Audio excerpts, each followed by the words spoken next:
Señor Timmermans. Can you say better, Mr. Timmermans?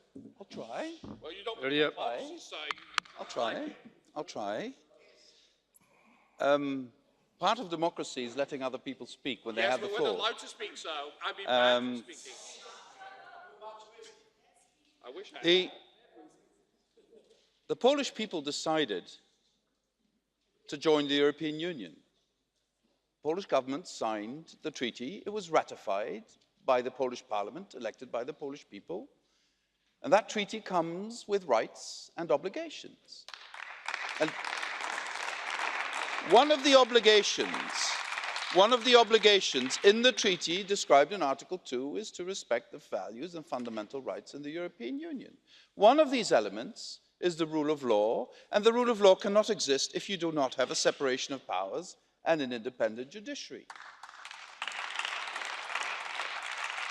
This is not an obligation that is thrust from the outside on the Polish people and Polish nation. This is an obligation the Polish nation went into with their eyes open after a popular vote. I think there was a referendum, if I'm not mistaken. And this obligation was taken upon the shoulders of the Polish people and the government. And they execute that obligation. And the fact of the matter is, the Commission is the guardian of the treaty. And if we believe that there is a problem with member states executing their obligations, we will have to speak up. You know, I think tomorrow the World Championships will start, and you cannot play a game of football without a referee that makes sure that the rules are applied. If the referee is ignored or doesn't apply the rules, you can no longer play football. The game will not happen. And that is the same with the European Union. We are a rule of law, treaty-based organisation, and we demand the respect for the rule of law and the treaty by all members of that organisation. That is not imposing, that is doing what was agreed and what was voted for, etc. In that context, the European Commission absolutely does not dispute the right of the Polish government to reform the judiciary.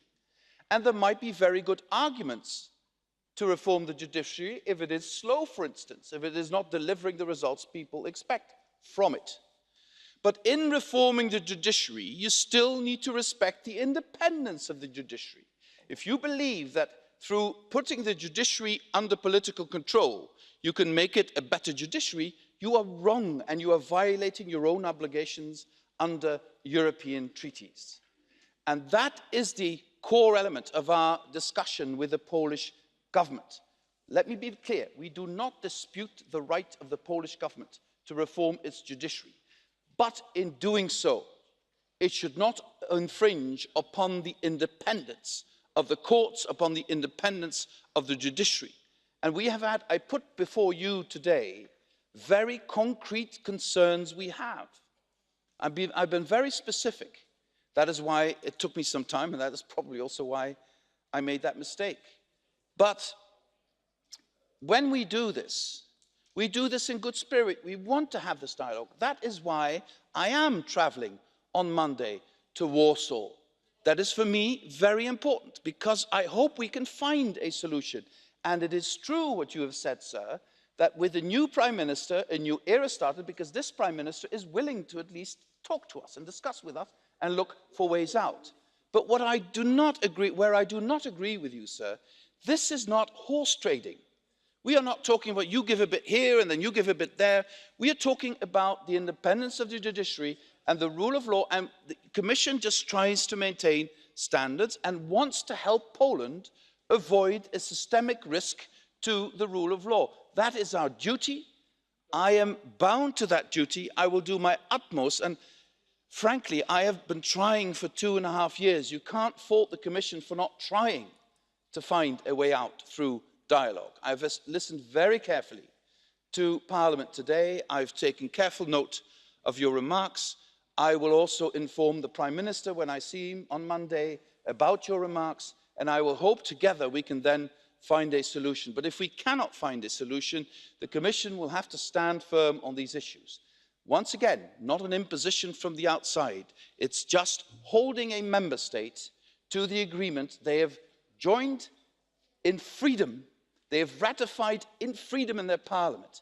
And pacta sunt servanda. This applies to all of us. Thank you very much, Mr. President.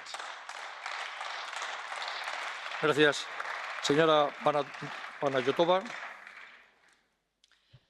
Thank you, President. Honourable members, ladies and gentlemen, let me assure you once again that the Presidency and the Council as a whole attach great importance to upholding the rule of law and the separation of powers.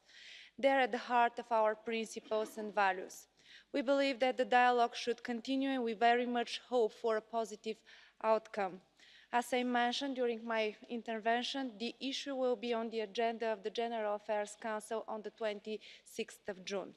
I'm not in a position to state more at this stage because I speak as Presidency of the Council and therefore in the name of all its member states. The Council will continue to follow this debate closely, and personally I can assure you that I paid particular attention to the views expressed here today during this debate. Thank you very much for your attention. Muchas gracias. Se cierra el debate.